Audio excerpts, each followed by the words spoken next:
here we're going to go over how to remove the steering wheel on this Volkswagen. We have removed the airbag, and to remove the airbag you would basically come with a screwdriver through these holes here and release the airbag, and we have another video on that, but this video is just for the steering wheel. And here we have the bolt that holds the steering wheel in place. Requires a triple square socket.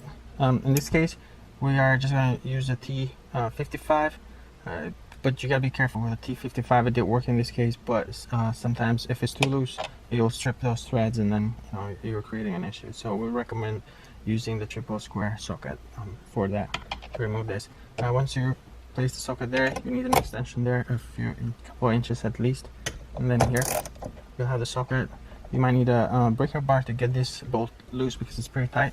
You'll have one person holding the steering wheel, counter holding it I should say, and the other person removing the bolt. Now once you remove the bolt, make sure that the steering wheel is in straight position, the wheel's pointing forward, and remove the bolt. You can see the bolt here. You want to make sure that you mark the steering wheel, because you want to put it the exact same position, otherwise you'll put it back and then your steering wheel will be to the side as you're driving straight down the road.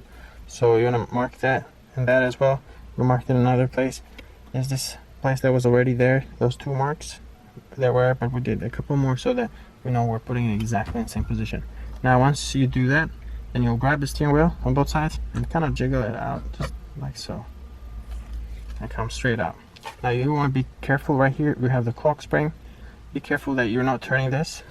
This will go a couple of revolutions to the right and a couple to the left, but if you rotate this, let's say here, just for demonstration, you put it there and now you put the steering wheel back on, you might have problems with the steering angle sensor.